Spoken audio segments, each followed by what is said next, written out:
another episode of the Break the Rules live stream. It is a great pleasure to be here with you for a wonderful sunny day here in New York. We have got Melissa Chen, Paul Rossi back with us. For those who do not know Paul Rossi, he is a math teacher, a writer at Legal Insurrection, New York Post, Wall Street Journal Opinion, and chalkboardheresy.com. And we have the wonderful Melissa Chen, contributing editor to The Spectator, a member of the FAIR, the Foundation Against Intolerance and Racism, one of my most favorite organizations of all time. I think you guys are doing incredible work, and please keep doing it. But today, and of course, the great Giovanni Pennacchietti joining us. No Fez today. Shame on you, Gio. I wanted to see the Fez. It's more serious. Yes. No, I think Fezes are pretty serious. But anyway, what I want to get to today in terms of East versus West is first have a comparison in terms of the level of education and brainwashing, if you could say, in terms of the brainwashing of critical race theory and gender theory in the United States versus the brainwashing of the triple CP of the Chinese Communist Party with their, I don't even call it communism. I think it's a lot more fascism, personally. Loyalty to the government, regardless of what it does. And then finally compare that to the rest of Asia. So we're talking like Singapore, where you were originally from, Melissa, Vietnam, Japan, South Korea. It seems like these places have a mix of traditionalism and Western liberalism. So I would basically like to compare these three educational systems first off, just so we get an idea of what the next generation of kids are going to be into in these systems. So I would actually want to get started first with Paul to talk a little bit about the system you've encountered, because you were a part of the establishment education institution. And for those who do not know, can you please talk a little bit about what happened to you and then where you see the educational system going? And everybody subscribe and add a like. That's good for the algorithm. Anyway, go for it, Paul. Sure. My story is, like many others, a story of cancellation, of being put in a situation where I had to object. I felt I had to object, and I did. And I wound up parting ways with my employer, which was a very, an elite private school in New York called Grace Church School. And so much what I saw over the years leading up to my leaving were just an increasing ratchet of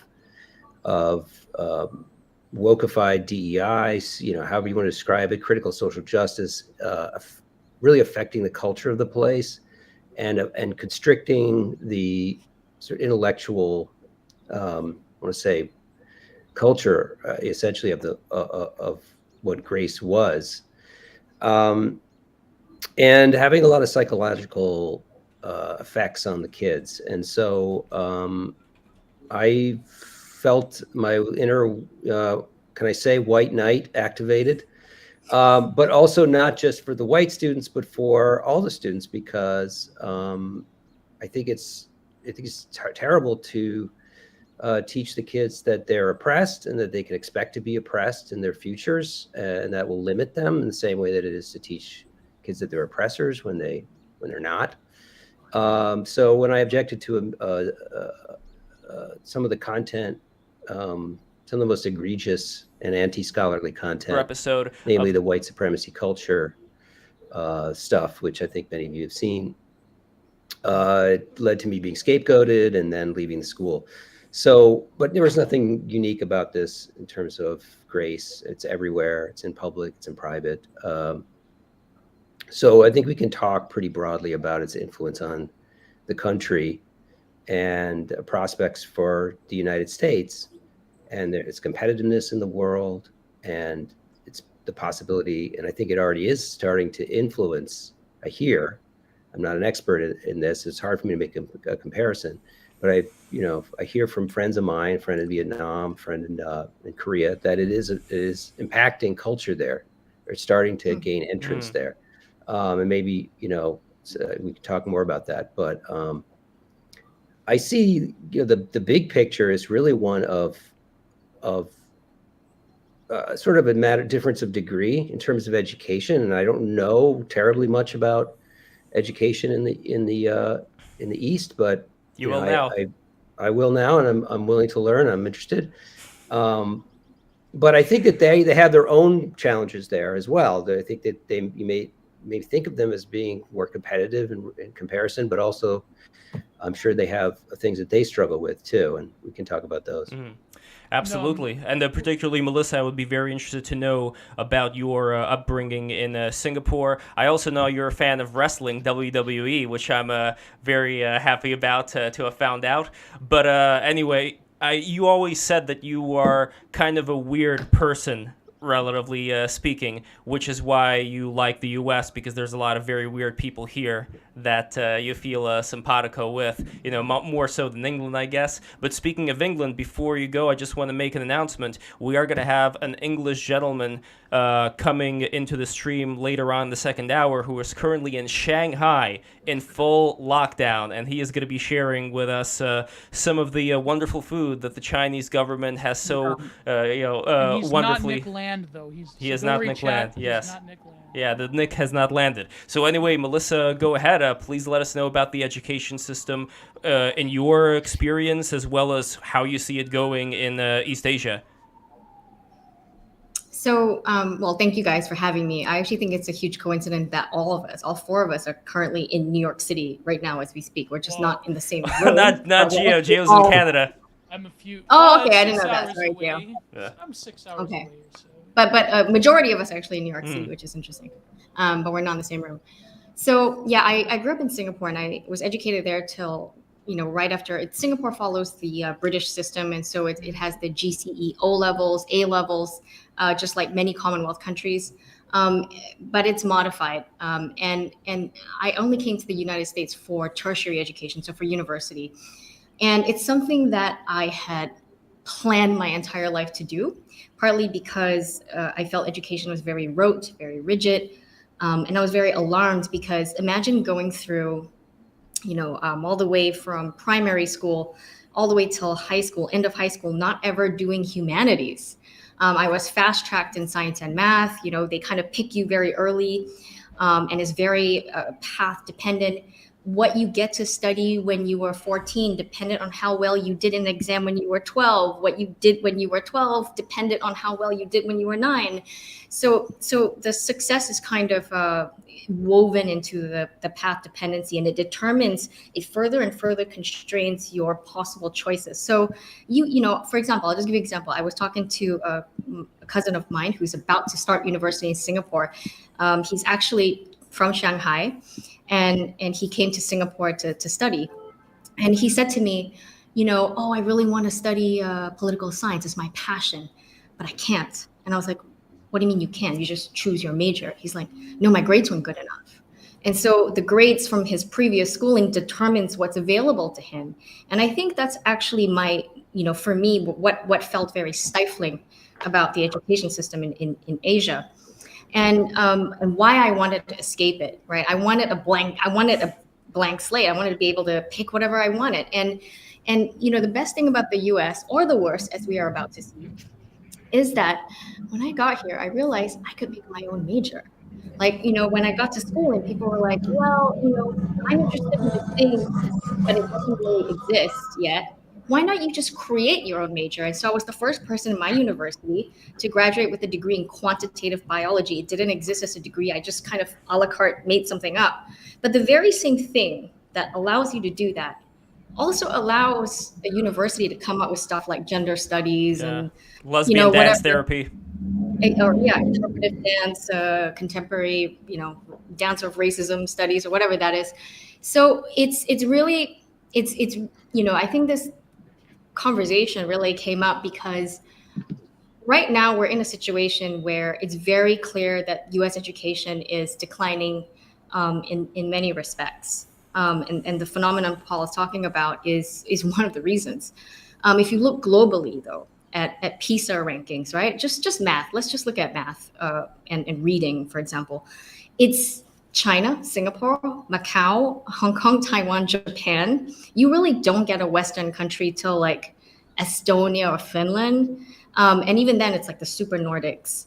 The US is like way, way, way below. But in every field, whether it's math, science, or reading, it's very consistent. The top 7 countries are exactly what Paul was saying, is the Asian tigers.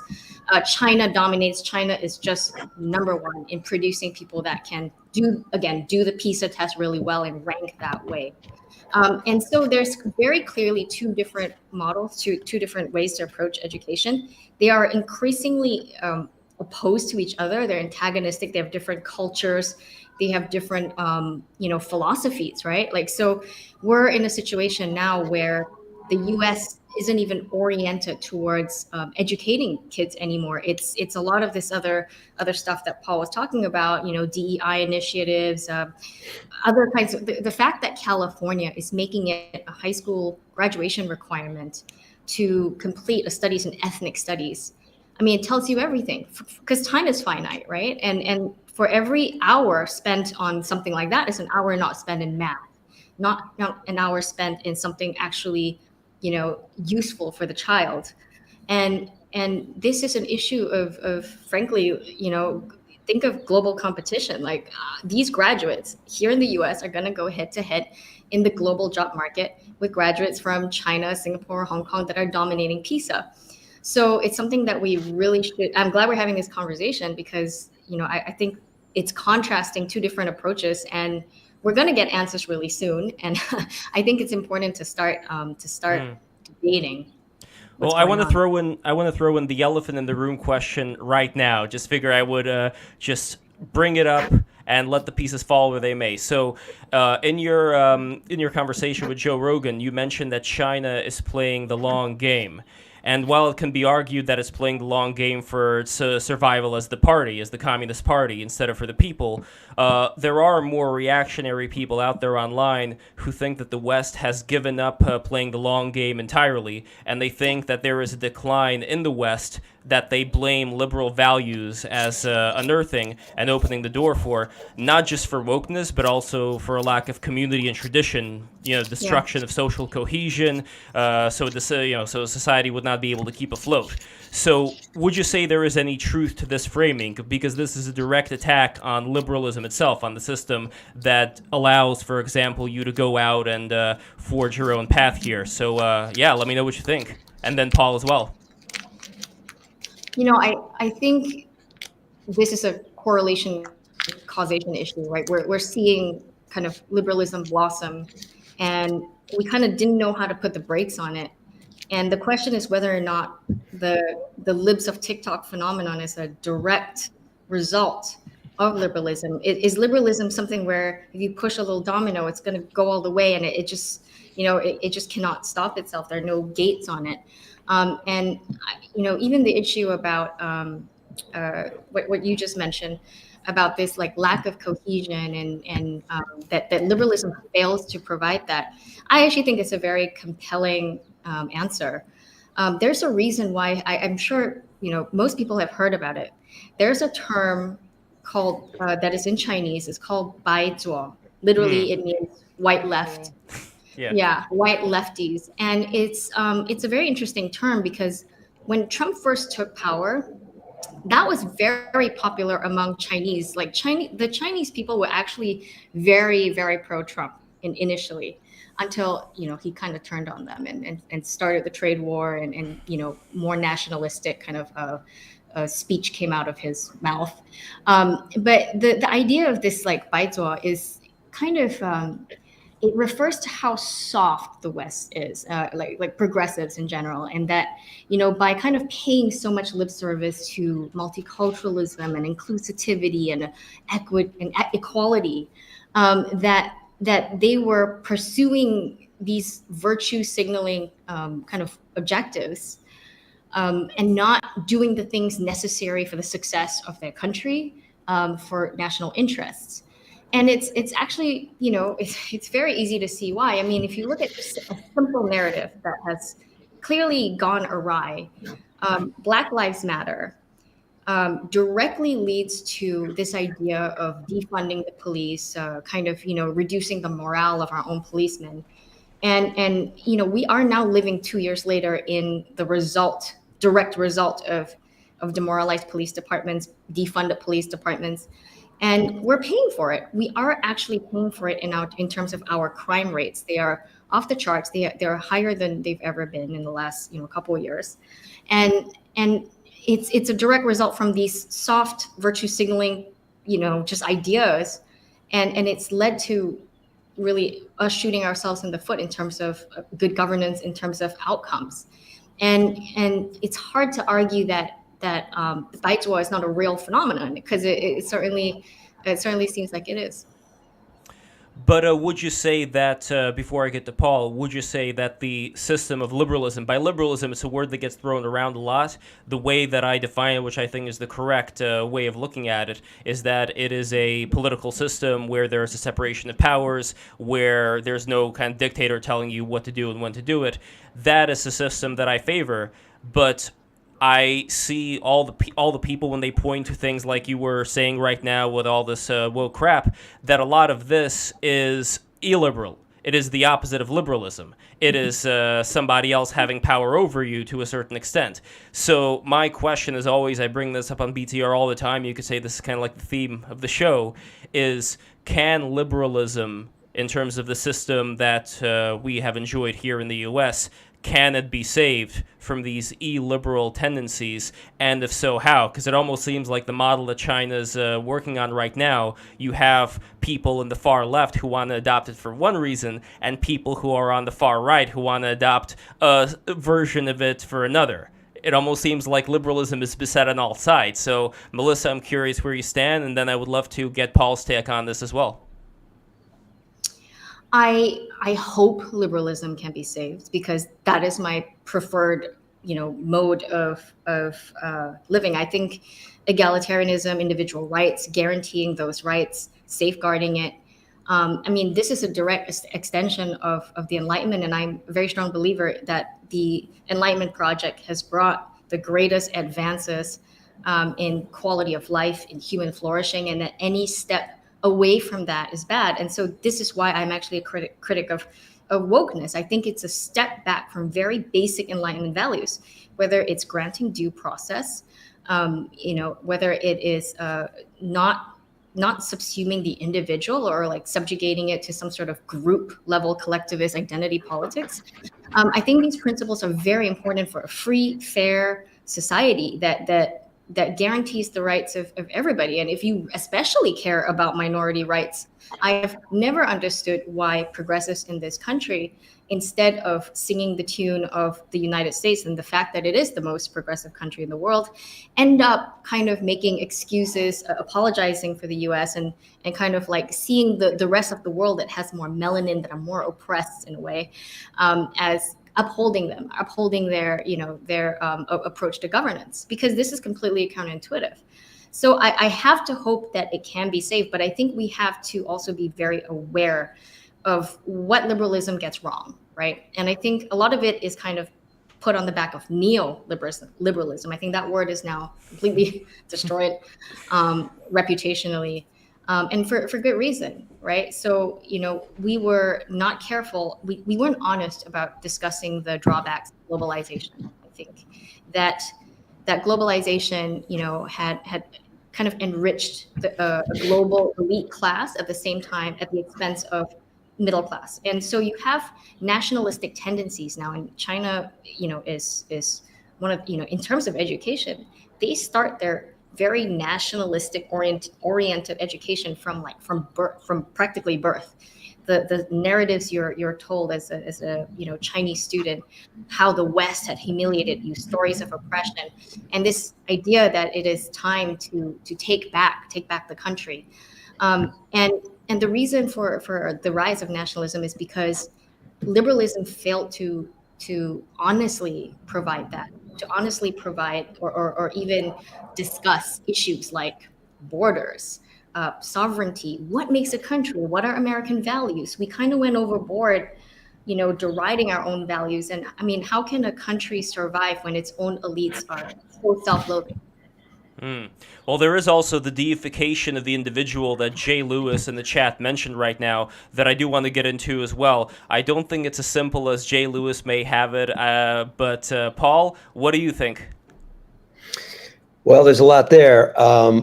I think it's interesting, Melissa brought up humiliation, because when you think about, it's really the dark psyche of nationalism is humiliation, and nations are born out of a sense of their own humiliation, and overcoming that, or imagining that it can be overcome, and it's always there. It's always a sore spot, and it leads to wars, basically.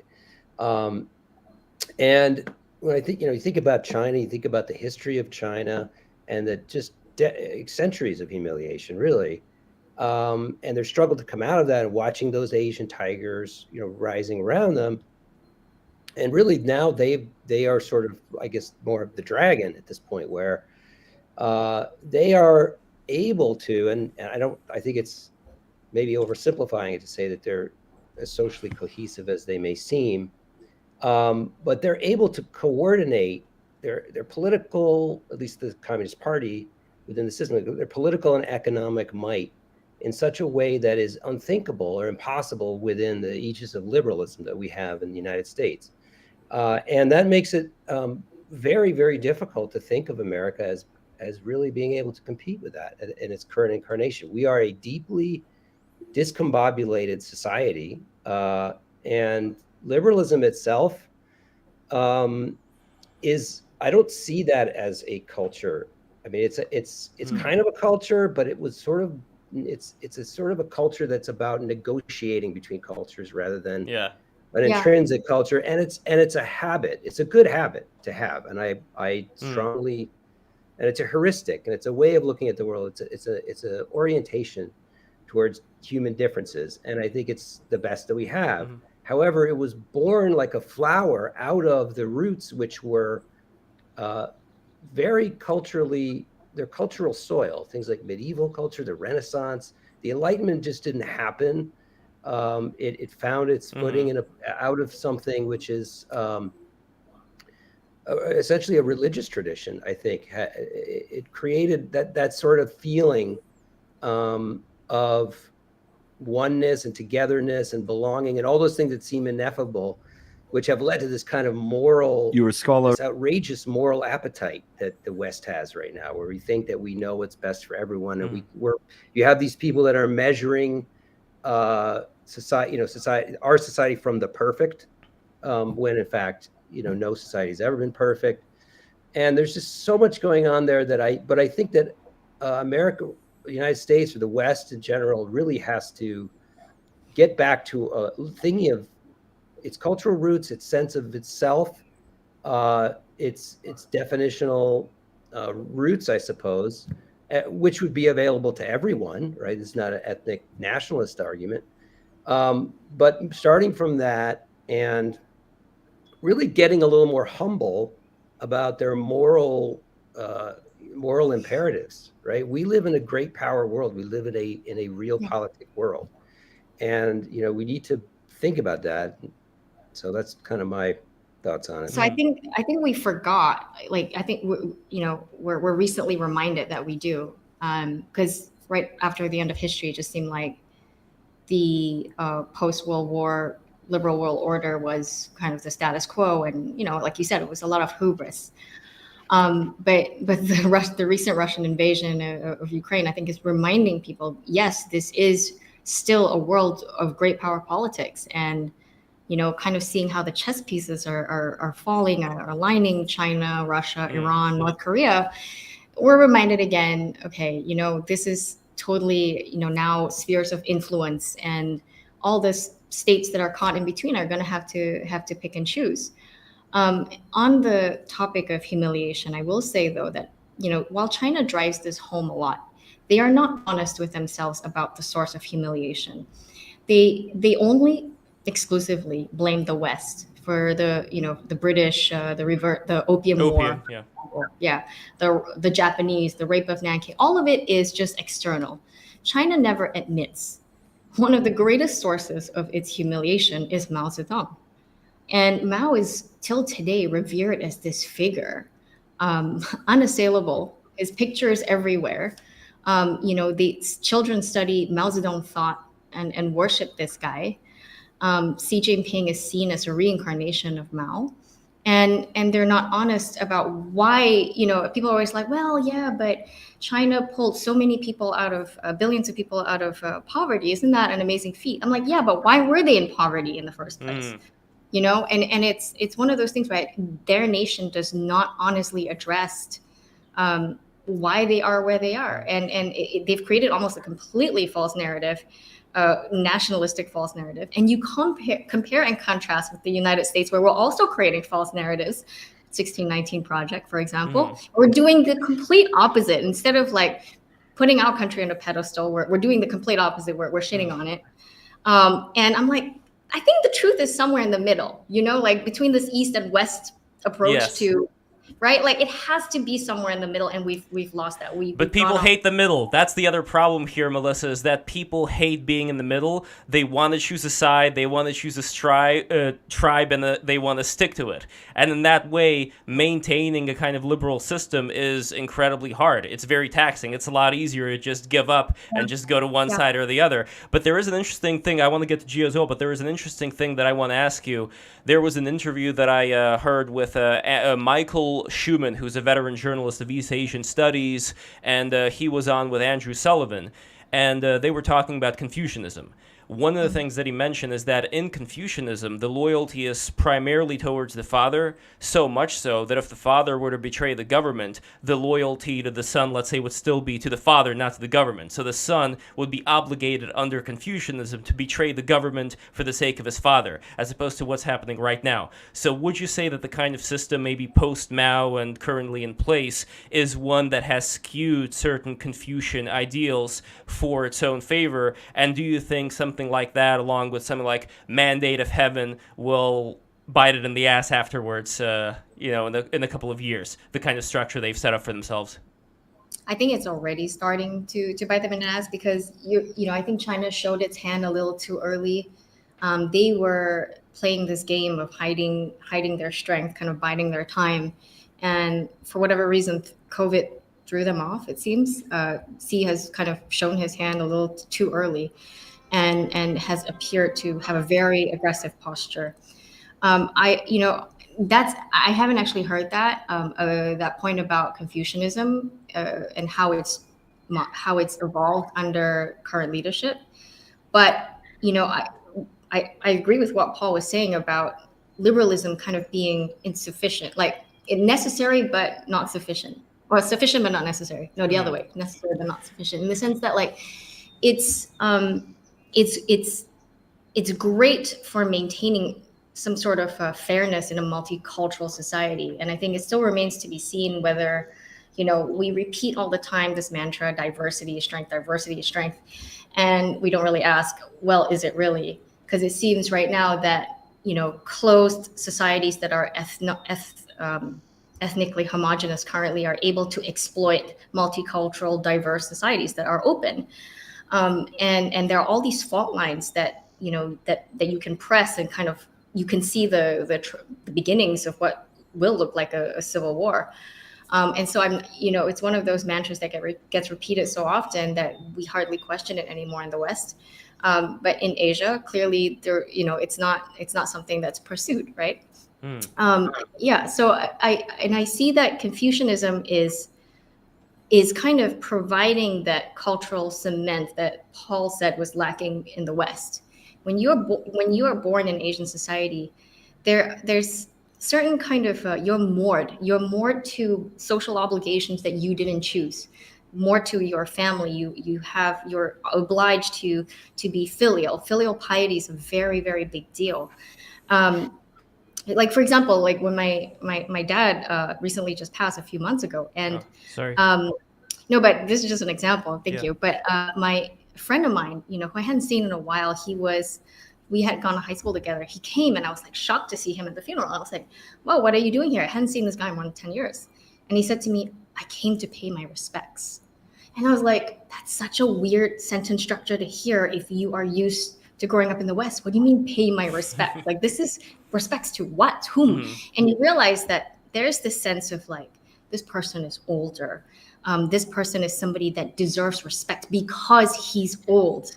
there's something inherently conservative about that, about respecting the past, about traditions, about past wisdoms that we in the West kind of have total disregard for today.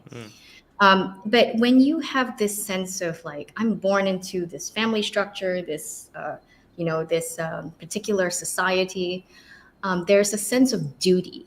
And I think the problem with liberalism as it exists here in the West is that people feel unmoored without culture, without these kind of trappings of social moorings.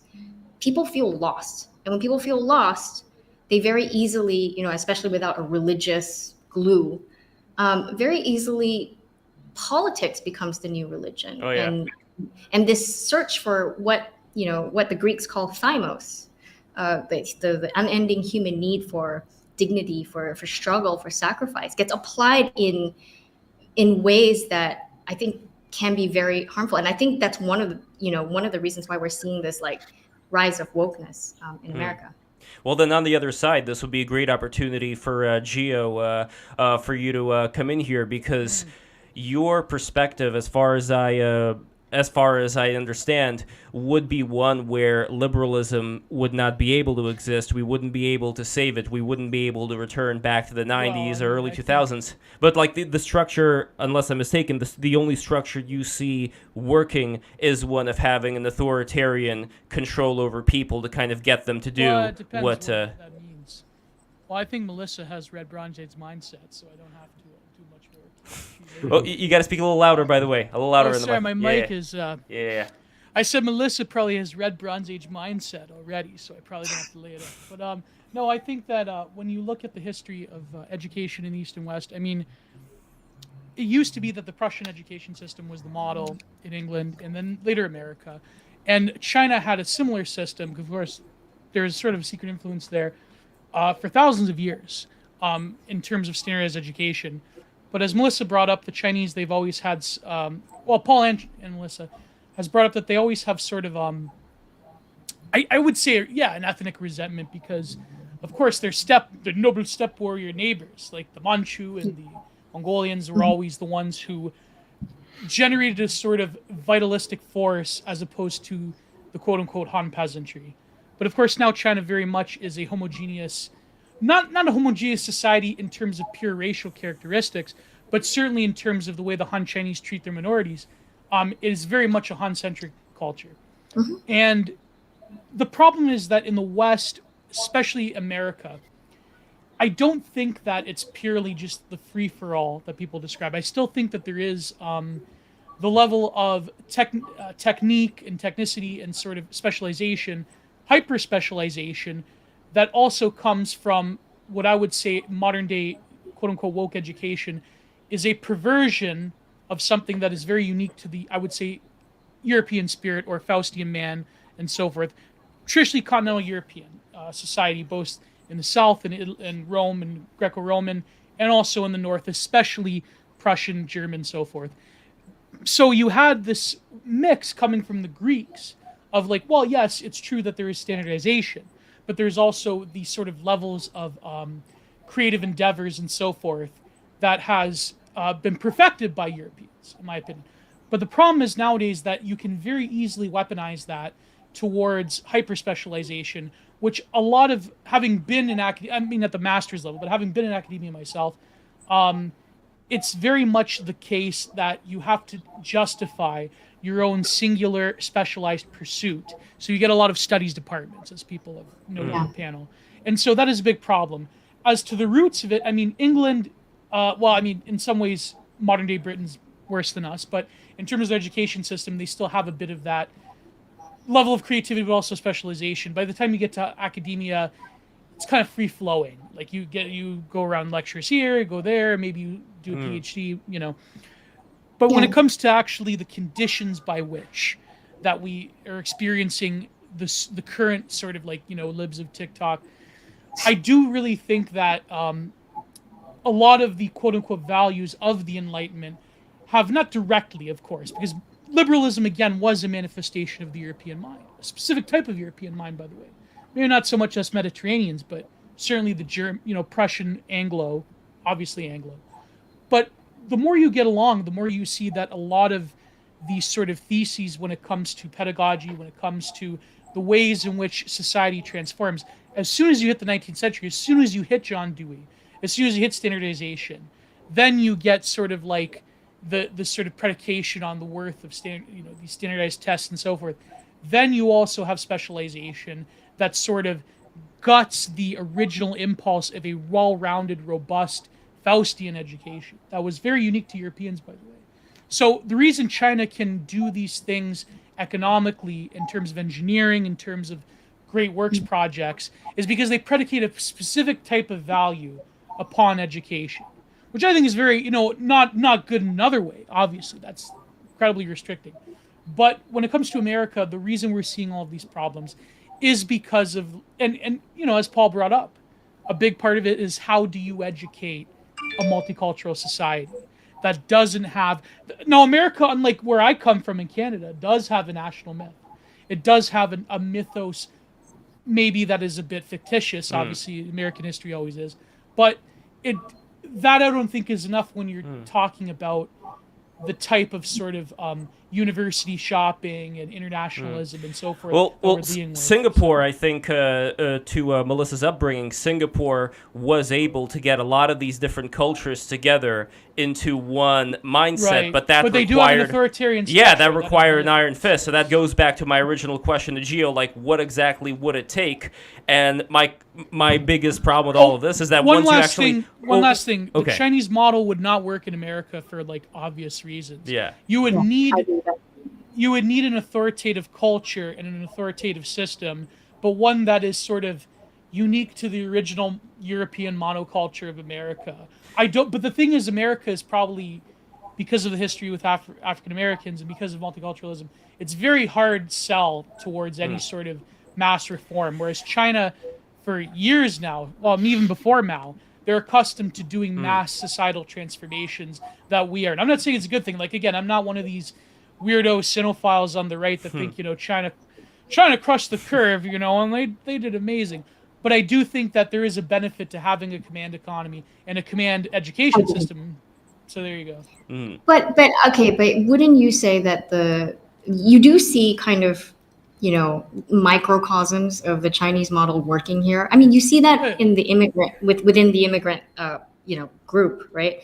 So you have, like, there are parts of Los Angeles, for example, where all those signs are still in Chinese. I mean, Paul, you teach math. You do know that your students are getting, your Chinese students are going to after school extra tuition, right? Like they are, their parents still value and are forcing their children in the same kind of tiger mom. So they're able to use, like, their heritage and sort of cultural tools to force this outcome where the cultural infrastructure wasn't there. And I mean, look at the results. Like, when you disaggregate American performance, like that PISA ranking, you disaggregate that by racial groups, you get very problematic results that, many kind of woke activists completely ignored, don't want to address. And actually their way of addressing is through affirmative action, which completely further undermines the meritocratic way. Well, one other thing I wanted to add to that is the people themselves having a choice of, hey, I'm going to study at this extracurricular thing, with people of my community, and I'm going to get smarter.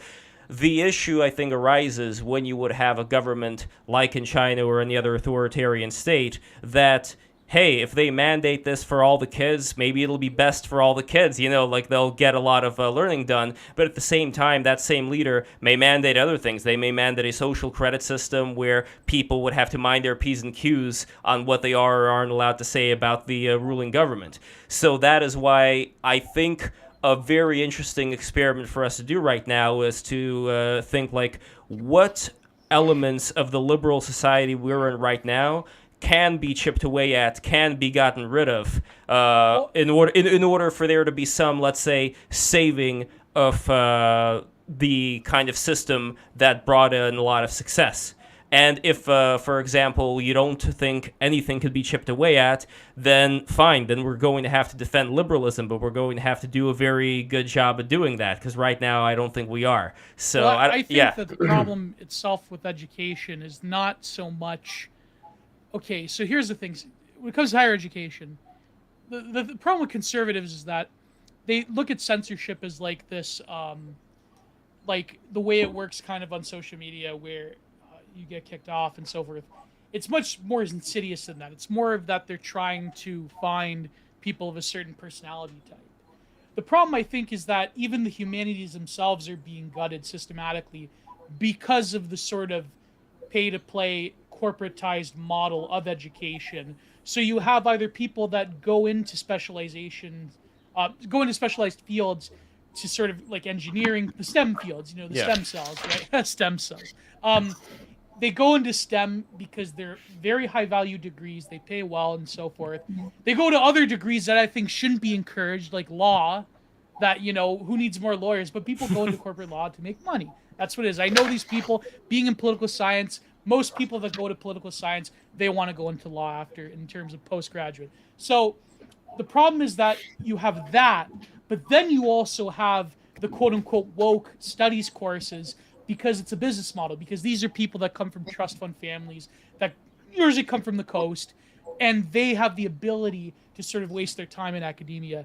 Now, the problem is that the real sort of humanities that inform a civilization, they're getting systematically destroyed. You can't really, if you want the sort of edgy cutting stuff, for example, in philosophy, which is one of my fields, you have to go to the literature departments, and they're not going to teach you systematic ways of philosophy the way that a philosophy department would. But then, of course, the problem in North America is that philosophy departments are almost dying. They're pretty much, they think that they're the handmaid of science. But when it comes to like the actual system, I think the problem is that people are tiptoeing around the real the real sort of the crushing blow to the sort of modern liberal project, which is human difference itself. How can you educate people who have such a huge swath of differences, both racially, religiously, culturally, and genetically? I can't say that, but that is a big problem. I think you can't really take a lot of different people.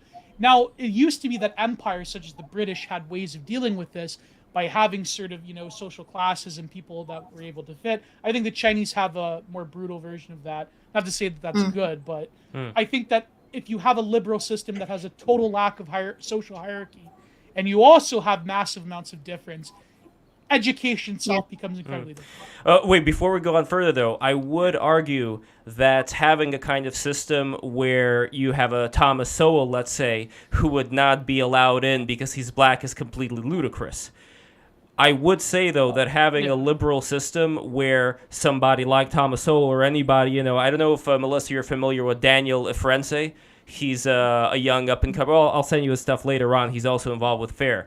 But, you know, his parents are from, let's see, not Trinidad and Tobago, the place right next to it. I don't remember the name right now, but Haiti. Yeah. And he would never, ever fit in or want to fit in with, unfortunately, a lot of younger people who, you know, come from single motherhood who are, you know, bad parts of the city. You mean American blacks? Yeah, well, no, because Thomas Sowell is also, in that sense, you know, American black. But it's that's like, a good, but there's like cultural, between, like, exactly. But there's cultural differences here. What I'm trying to point to is that I think it would be a liberal system that would differentiate between, like, if you belong to one culture, then you should still be helped out, obviously, but there should be different approaches. Like, you know, we have to make sure that people who are of a certain level, regardless of the color of their skin, are able to participate in higher studies and never exclude them. While at the same time, we have to make sure that we don't have, like in Europe, they have cultural clashes with people coming in from these, you know, very Islamic countries, and it doesn't really seem that compatible for a lot of Europeans. Recently, Sweden has admitted to that, that experiment of theirs not really working out, although they blame themselves for it not working out. But what I'm trying to figure out here, though, is how do we make sure that we don't end up in a dictatorial system that would just say, you know, point blank, all of these people, because there's like so many of them that have not measured up, we're just going to ban everybody. We're just going to ban everybody from education. We're going to have this strict hierarchical system, because that seems to be the approach that a lot of people, and I'm not picking on you, Gio, but a lot of people who are from more of a reactionary end see that being the solution to a lot of problems. Let's just like outright ban anybody who is as close to this, kind of person, because, maybe there's not as much success going on there, and let's just have a very rigid hierarchy. So how do we balance this stuff out? I don't know, like, Melissa, would you like to take a shot at this?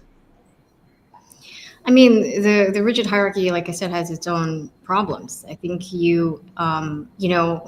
you've kind of spent time around students, who are educated, one of the distinguishes between Eastern and Western education is what I call the authority gradient. So the teacher and the student, for example, in a high authority gradient, the teacher is right up here and the student is right down there. You don't question the teacher. The flow of information is really just one way. I don't know if for a teacher that's more fun than the other way, right? Paul is used to teaching in America where the authority. It depends. If you ask me on a Friday, I'd probably tell you I prefer the Chinese way. By Friday, by Friday, by Monday to Wednesday, I'm like, yeah, you ask me anything. No. It's yeah, you're like, it kind of mirrors parenting styles too, where in Asia, like, what do you mean? Like, I remember my college roommate called her father BJ, and I was like, who's BJ? She's like, dad. I'm like, I would get slapped if I called my dad by his first name. But the idea is that by lowering that gradient, people feel more comfortable asking questions, and you know what? That's great. I've seen the benefits of this lower gradient kind of education when I went to college. The fact that I'm like, wait, you can ask questions? Like, this is amazing. And you actually learn more. But that also, that scene where you saw the Yale students surrounding Nicholas Christakis a few years ago when there was this whole bраха about I remember that. Yeah. That would never happen. The scene where you saw the students accost Jordan Peterson, about the pronouns, about the bill C-16 in Canada, would never happen because, the Asian mindset is like, this is not for me to question. I am not to disrespect the teacher. Gordon Klein, same thing. Well, it kind of did happen in China, though, during the Cultural Revolution, but that was... Yeah. Well, that's kind of the point. That's kind of like the warning sign right there with the red. We have a new legion of red guards right now. That was an illiberal mania. One of my professors, you could look him up, Charles Burton here in Canada. He's a China expert. He worked for the Canadian government. He was there during the Cultural Revolution. He writes for the Globe and Mail. He said he was working with a professor in China who had an adjunct who was a student at the time who tortured him. And they worked together. And he's like, how can you work with a guy that tortured you? He goes, well, the Chinese system, that's how it works. He was part of the Revolutionary Guard, blah, blah, blah. So it's like crazy, right? But wow. that almost like, what Jordan Peterson went through in U of T, that almost seems like kiddie stuff. But right? in order for students to behave that way, which I think is the right way, like trying to treat everybody around you like you would want to be treated in a way, like think of everything as like this higher end organism that, I think it's similar to like Japan, for instance. There is the same kind of mentality that everything around me, it must be in harmony. I cannot do something to embarrass everybody around me. And that is something that I think does come down through a lot of these Confucian values. But the question is like, how do you incorporate that into the West without getting rid of a lot of the things that I think balanced out a lot of the problems that existed in the East? Yeah, I'd like to step in because I think one of the things, a couple things. One is that I don't really necessarily believe you need to carve away bits of liberal habits in our society in order to get that. I think you can do it if you are assertive. You have sort of a cultural revival, I sense, like of who we are, and have that be inclusive, right? I hate, it's a dirty word for me, but I'm going to use it. And because that is what is going to bind and create a shared, reconstruct a shared. Now maybe that ship has sailed, right? So I think maybe that is your thought, Gio, that like there's no way we're going to get back to that. It's going to take something. It's going to take an iron fist of some sort. I'm not sure that I'm going to just cry havoc and let slip the dogs of totalitarianism. Well, the problem is this. there is no iron fist. I mean, in terms of right, who's going to be the iron fist? Right? It's going to have to be the monster they thought Trump maybe was. Trump will get elected again. That will work. Dark MAGA. Hashtag dark MAGA. No, it's Dark Ultra MAGA, MAGA now. Ultra MAGA. Thank you, King Salmonfish. Yeah. But that thing you said, the thing you said earlier, Melissa, I want to say, you talk about how paying respects. I don't want to make sure that we're not getting too culturalist here, because my own background, Italian, right? We did that too, right? That was part of village life in Europe. But I think that one of the things sort of a class analysis here would be that prosperity makes weaklings of us all. It creates, it creates this lack of social cohesion, and people just they get vulnerable to certain vanities about how special they are, and then they run off and they lose connection. I want to push back on this a little bit. There was a very interesting thing I learned recently about how a lot of the rich people in Russia live. This is like pre-revolution. And when I say Russia, you can translate this to England, France, like they all kind of live the same way in that class. Men, not even women, men would spend 3 hours every day in front of the mirror, getting ready, primming themselves like these peacocks to go to the ball. So when we're talking about people wasting time on certain frivolities, I want to make sure we're not in the mentality of saying, oh, well, back in my day, things... No. Yeah, but the Russian kulak wasn't doing that, Lev. That wasn't... True, but we don't know the life that these people had either. We romanticize it. Maybe it was so hellish of an existence. Well, didn't they have a revolution? I mean, that was what led to that, right? I mean, that to me proves my point. Yeah, is that among other this is not just about the old days being better. This is about in every cycle there is this decadence that happens, right? And then there's a. But Paul, how do you explain like the Gulf states and countries like Singapore, which are by the metric of at least GDP per capita extremely prosperous? Well, how long have they been prosperous? Yeah, the Gulf states, that's a right, because there's that vapor trail, right, where you're and then it takes maybe 50, 100 years before everybody's eating junk food. And that is an interesting question as far as Lee Kuan Yew. How much did Lee Kuan Yew influence Singapore to the extent that now that Lee Kuan Yew is not there anymore, will the system just be running on his his power until it runs out, and then would they be able to maintain that same structure? Kind of maybe a similar thing with China, the model that existed post-Mao. Maybe that was only able to last until Xi Jinping came in and started getting full authoritarian, because they had somebody there whose name escapes me right now. Melissa, you know who I'm talking about, right? Deng Xiaoping. You had Deng Xiaoping in there. Yeah, you had him in the background, even if he wasn't the active ruler for a certain amount of years.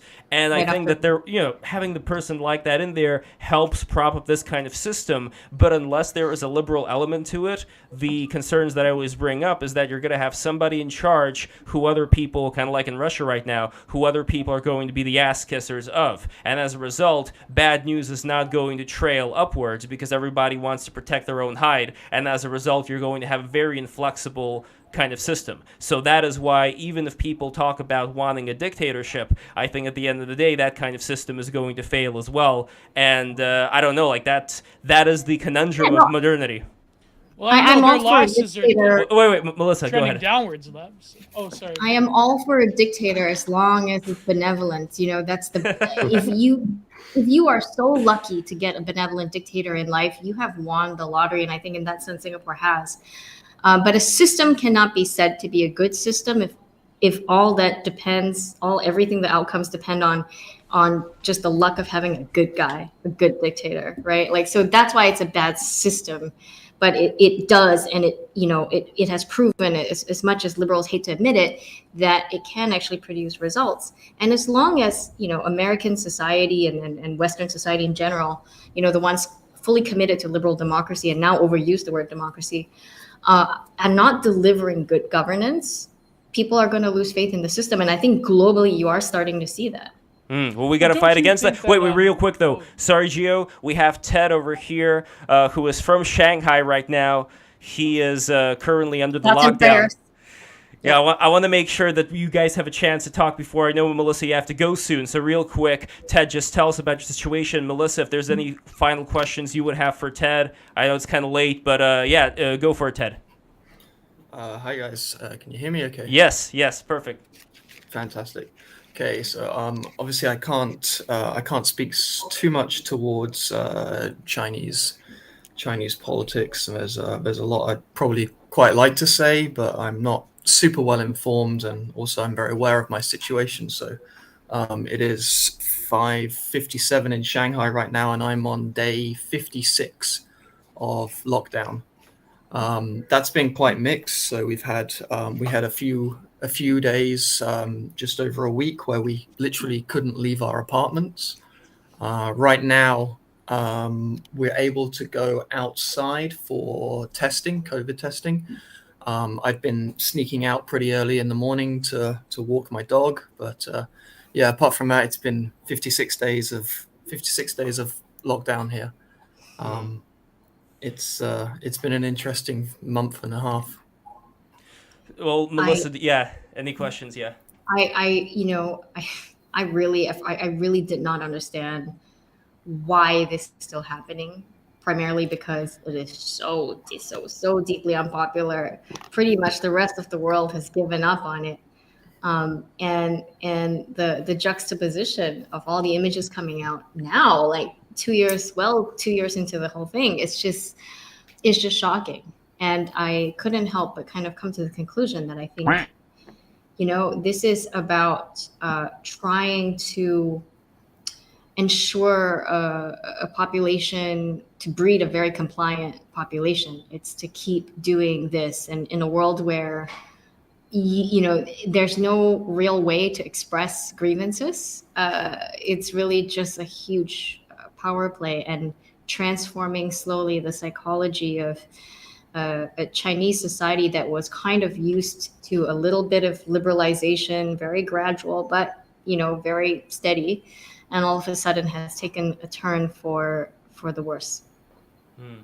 Well, before you go, Melissa, is there anything you would want to ask Ted while you're here, just to see? Not anything that he can say publicly. All right. Well, Ted is going to be back with us later on, and I hope you will be back as well, Melissa. Thank you so much for coming in.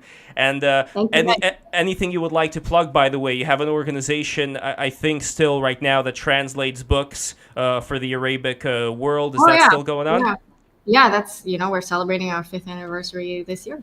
So, and what is the name of it, and where can people find this organization? Ideasbeyondborders.org. You can check it out. There we go. So Melissa, Spectator and yeah.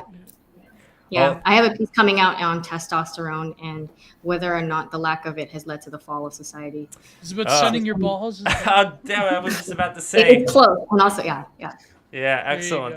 Well, once again, Melissa, thank you so much for coming in. Everybody, please follow Melissa Chen. It's so nice to see you, Paul. Great to see you, Melissa. Take care. Take care. Yeah. Bye. Bye-bye. And everybody. Good luck. Thanks. And everybody, don't forget to subscribe. If you are enjoying this, don't forget to subscribe to Break the Rules. BreakTheRules.tv is where you go. And be sure to add a like. Adding a like, it is of an incredible help towards the algorithm. You better believe it. So do it right now. Share this video with your friends, so on and so forth. So anyway, Ted, please tell us your story as much as you are able to tell it. How did you get to Shanghai in the first place? Go for it. Is there still a lot of British expats there as well? There was until about 56 days ago.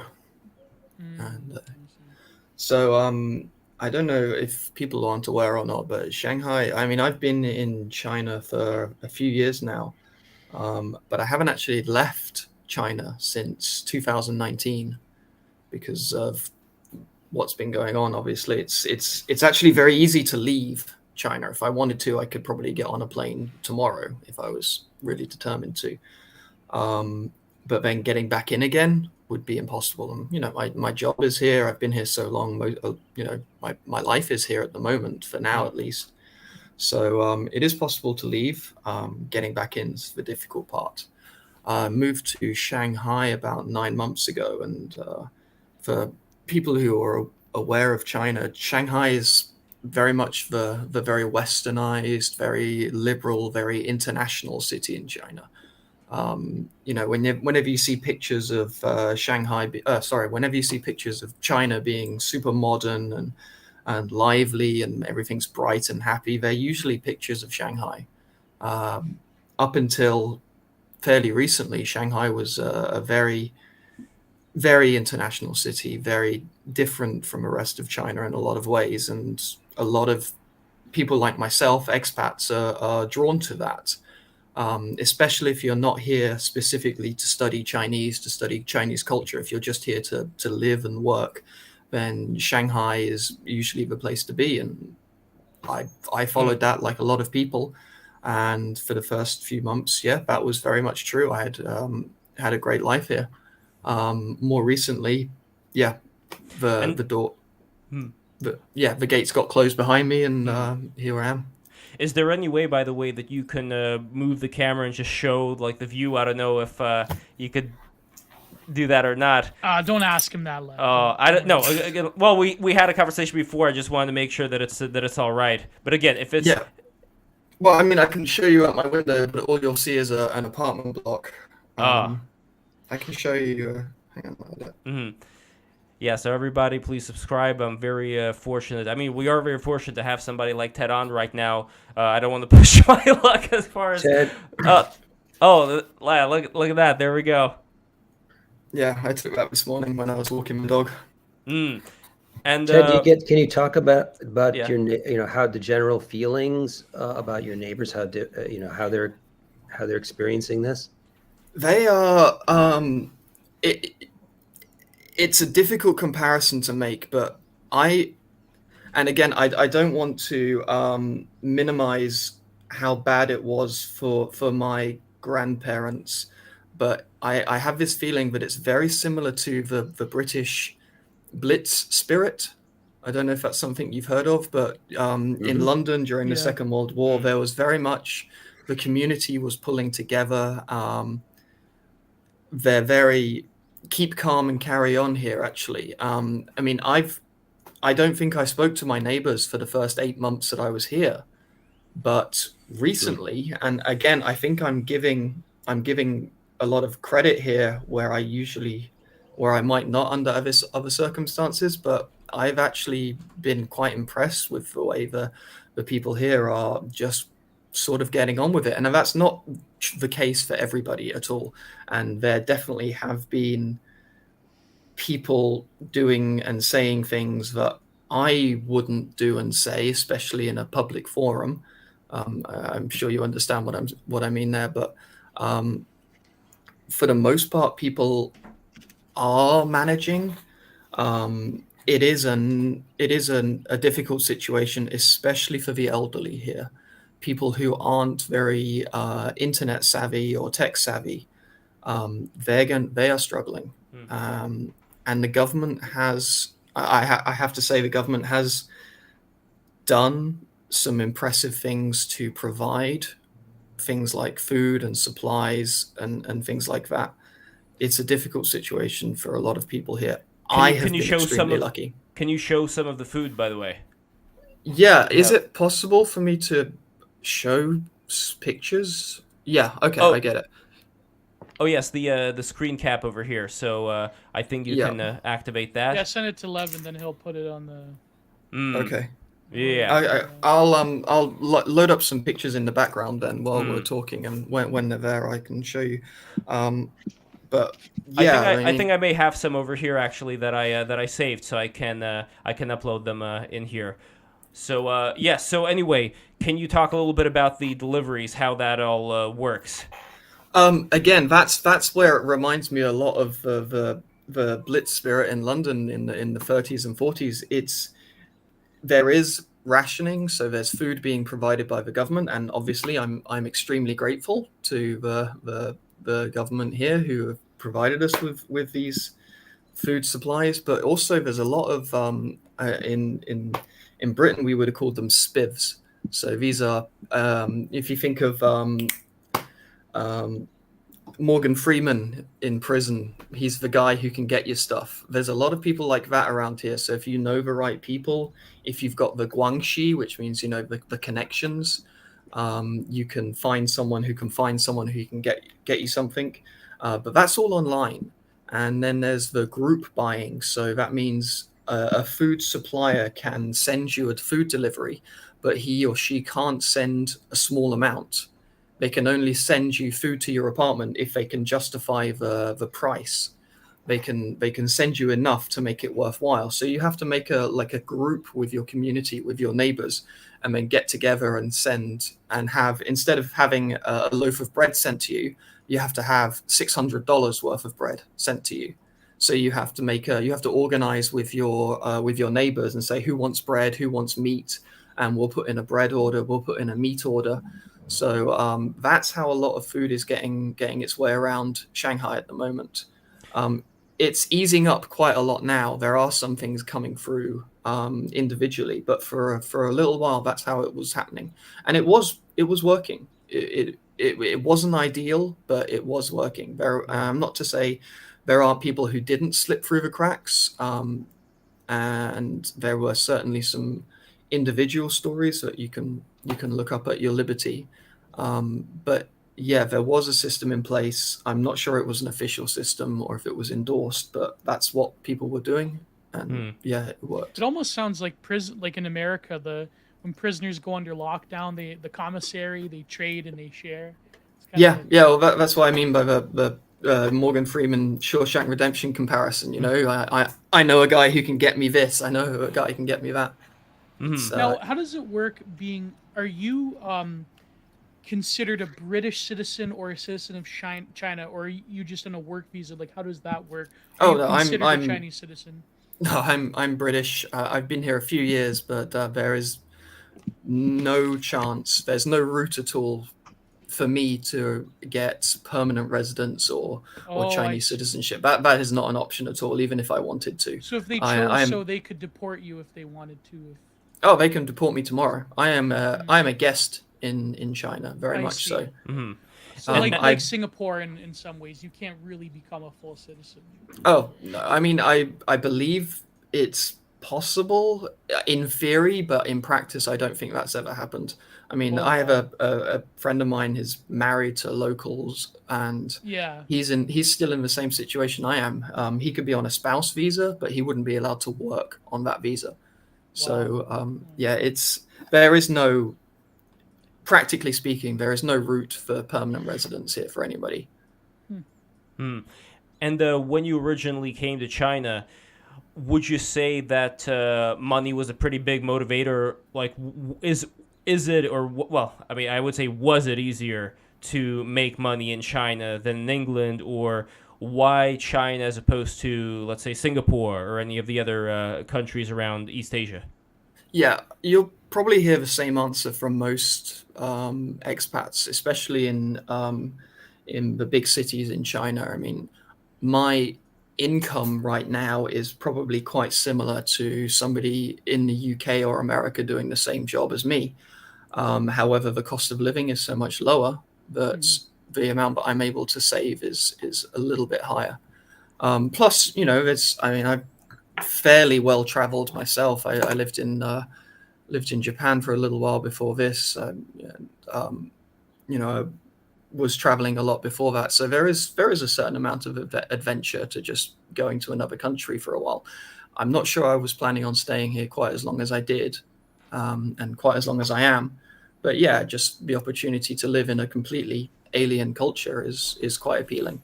And also the UK is a tiny little pisspot island in the North Atlantic. You don't want to be stuck there for long.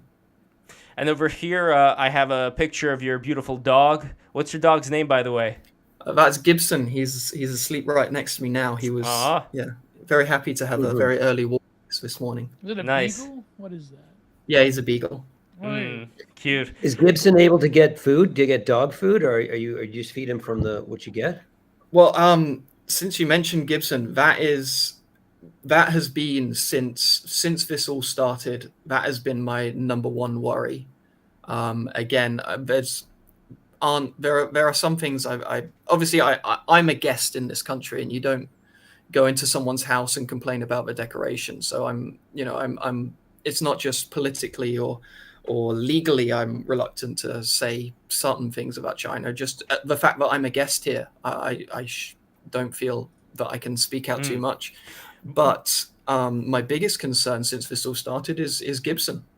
If I were to test positive for COVID, I would be sent to a quarantine facility. You can argue whether that's right or wrong if you wanted to, but I would be sent to a quarantine facility. I wouldn't be able to leave for weeks. What happens to Gibson?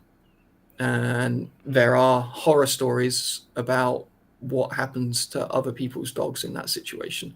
So that has been my biggest worry since this all started.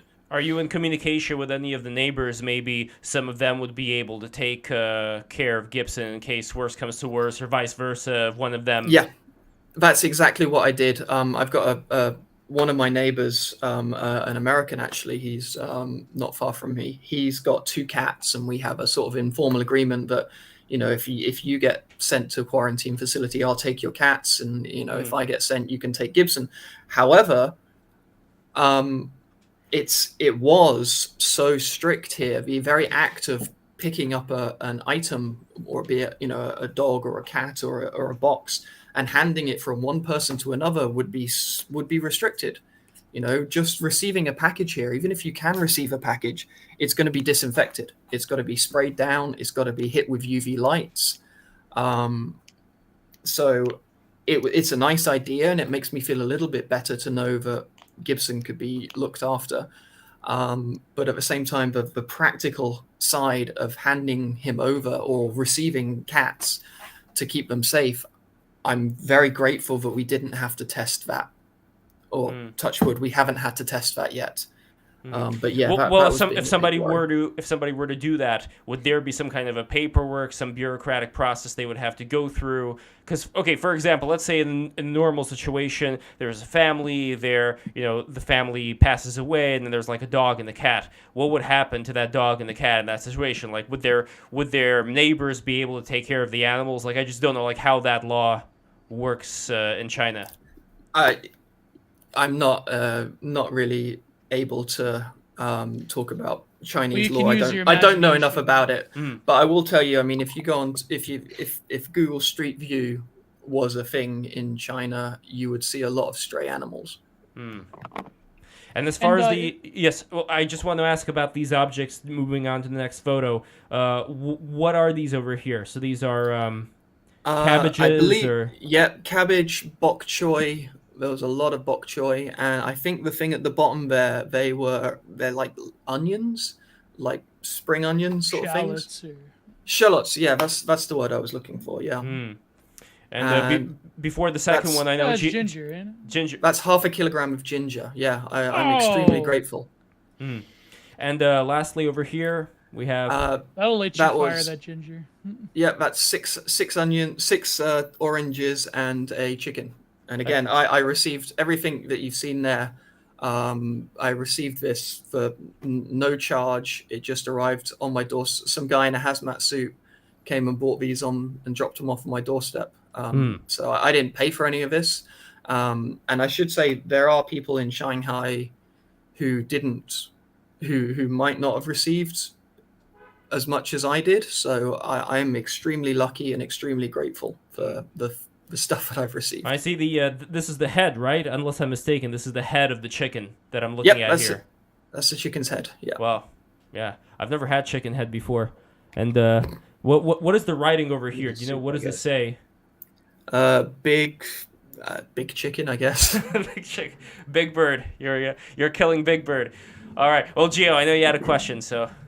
Oh, is it true that in terms of everything, just ordinary activities in life, such as food delivery, is it true that everything in China is integrated through their social media system, their social credit? I think what's it called, Weibo or something like that? Yeah. Yeah, I mean we have Weibo, WeChat, and Alipay, and yeah, to some extent, I'm not sure. I think the social credit system. I'm not convinced. From my perspective, I'm not convinced that that's quite as bigger thing as we in the West or those in the West make of it. I think it was a proposal. I'm not sure that it was ever fully implemented to the extent that we think it is. But again, I think that's a little bit above my pay grade. I don't really know a huge amount, or as much as I should, about Chinese politics, Chinese history. I'm just some guy who's stuck in the middle of it at the moment.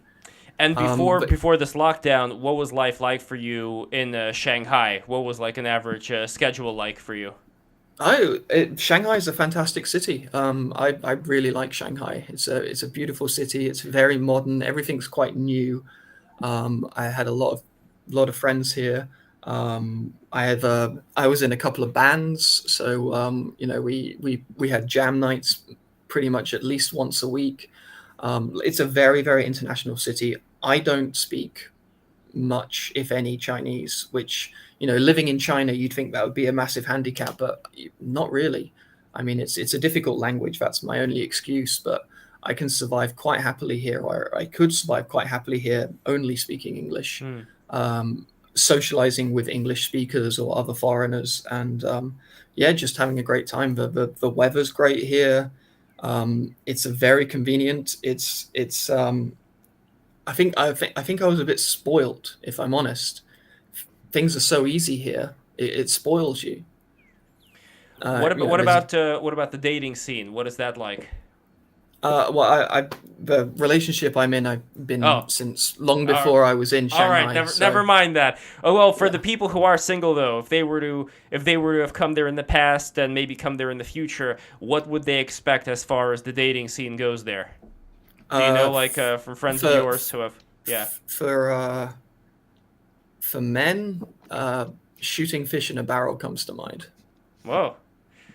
Is that among just like general like the vibe there, or are you saying that it's more like the Chinese women who are there are interested in foreign men? Like there would be more of an attraction, more of a I don't know, more exoticness from foreign men, or not as much in an international city. You're asking the wrong person there. That's not something I'm very well informed on. But however, it's kind of, I think Shanghai is a bit strange because yes, it's still China. So yes, I think foreigners are kind of a bit different, a bit special. It's a bit rebellious to do something like that. But at the same time, of all the cities in China, Shanghai is the most international. So, you wouldn't be looked at twice for being a foreigner. I mean, I can go on the busy subway and nobody would look twice at me. However, if I was to go to Harbin or Dalian or one of the smaller cities, or if I go slightly west away from the coast, I'd get on the subway and everybody would stare at me because I'm foreign. So, but Shanghai's not like that. Shanghai's very international and always has been. It has a very international history. So, it's a big mix in that regards. You're not unusual here. Kind of reminds me of that movie, and I think it took place in Shanghai, unless I'm mistaken, called Empire of the Sun. Have you guys seen that one, directed by Steven Spielberg? Gio. I remember it, yeah. Yeah. So that, I remember there were so many different international buildings there, that looked like right out of England. There wasn't really that much difference. Well, it's because of British colonialism, yeah. Yeah, I mean, there's part of Shanghai at the moment it's called the French Concession, and it was the French area. And yeah, you can walk around that part of Shanghai and you could be in Kensington. Wow. Very Georgian architecture. It's very mixed. I mean, if not for the red flag on top of the building, it could be Westminster or Kensington. When did the lease run out? Was it a few years ago or longer? I forget. I think that's Hong Kong. Oh, sorry, I'm getting confused. Yeah, it's Hong Kong. Yeah, that was 1997. Ted, I had a question. Do you know what's happening with the businesses that under this lockdown? How are they faring? Are they getting subsidized from the government? Are they producing some of this food? Is there some sort of organization there? Most of the food that is making its way to the people is being produced and sent from outside of Shanghai. As for businesses, I can only really speak for the foreign businesses, but there is a bit of an exodus at the moment, a huge exodus at the moment. So was there a significant number of American or international UK businesses there yes. previously, and now are they just relocating because of this? Yeah, well, I mean, put it this way. I mean, Shanghai is a city of 25 million people. It's as I said, it's a very large international city, and if you throw a rock in Shanghai, it will land on a Starbucks, a Burger King, a KFC, a McDonald's. Foreign businesses, they might be Chinese-owned franchises to some extent, but if you understand that for the last 56 days, the whole city has been completely locked down, where people can't leave their apartments, people can't leave their communities, people can't go to these businesses. Now, if you've got a 25 million people city, every single one of these restaurants or franchises, it doesn't matter if it's Starbucks or Adidas and Nike, they've been closed. Now, I don't know if they're still paying rent for their outlets. I don't know if they're still paying. I assume they must still be paying their salaries for their staff, but they're not receiving any custom. So the knock-on effect of that is something that they're going to have to deal with. And if that, sorry, go ahead. If that leaves a bad taste in the mouth of foreign investors, that's for smarter people than me to answer. It's interesting because it seems, I mean, based on what I've read, I'm not an expert by any means, but that the Chinese were generous enough with some of the companies that came in internationally to subsidize things like offer, extremely good terms for, rent and land use and things like that. I was just wondering if they may have made arrangements with those businesses to keep that investment in China. I don't know. Again, this is one of the areas where I would, if I was sat in Cambridge or back home and having this conversation, I could go on for hours. I would be interested to see how this resolves, and I suspect that these businesses might have, again, I'm being very careful with my words, but I suspect that a lot of these businesses might have Chinese counterparts that are very successful in the future. Interesting. And by the way, I look forward to having you back, Ted, when I don't recall how long you said it would take, but whenever you're back in England, I would definitely love to have you back for a longer conversation, and we could say this is kind of like a cliffhanger in a way for all the people who are watching. I look forward to, well, first of all, I want to thank Ju from the BTR Discord for recommending you on, and I'm really grateful that we do have a very thriving community in BTR of people who, there's a lot of crazy people online, but at the end of the day, I love all of you. I think that regardless of No, you don't love. You insult Yes, I do. most of our audience all the time. But, no, first of all, I insult their views. It doesn't mean that I don't have a part of me that appreciates... There. One last question. No, Gio, you can't just say that. We don't disagree there, because I do insult their views because I think their views are ridiculous, but they're human beings. And you call them basement dwellers that live with their... Well, no, I don't do that. I don't single anybody out calling them a basement dweller. No, but I think that what they're bringing up... Ted, I'm in a basement right now. Wait, Ted, you better watch it. It doesn't look... to your credit, it does not look like one. But, Ted, what I'm trying to... just so you understand what the dynamic here is that there are people online right now who don't like a lot of the way things are going, and I don't blame them. And I think that a lot of the things that they're talking about as far as the problems that come from, this, maybe it's creature comforts, maybe it's just like all the leftist influence, whatever, these are bad things, and these are things that need to be addressed. And there's not a lot of people out there that address them. I think a lot of people who are within this circle do address them, Only problem is that their solutions is fascism, and I'm against fascism, which is why I try to push back at their solutions all the fucking time. But that's just so you understand what the dynamic here is. But again, for all the hashtag chat harassment, for all the people in the chat, not a lot of people bring up the things you guys bring up, and that is a tip of the hat to you. Don't forget that. But the solutions.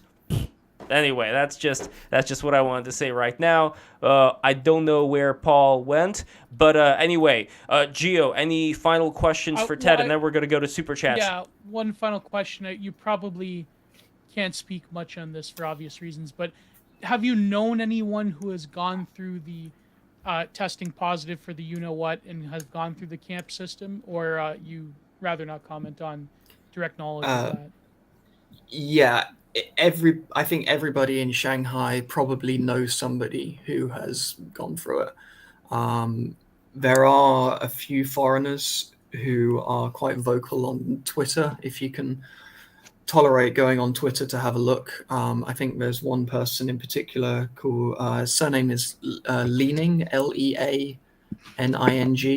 It's a husband and wife. I think they're American or Canadian. I think they went through and took quite a few pictures, which you can get a good look at what these quarantine centers look like inside. You won't hear that from me.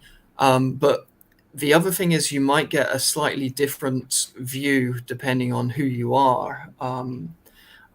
I've heard reports that foreigners are being sent to some of the better ones because of the fear of having these pictures leaked out to an international audience. I don't know if that's necessarily true or not. But yeah, it seems very luck of the draw as well. Some of them are not places you'd want to be. Some of them more or less so. But again, in answer to the thesis of this broadcast, where will East beat West, regardless of how I personally feel about the situation I'm in, I have to admit it is impressive what Shanghai has done here.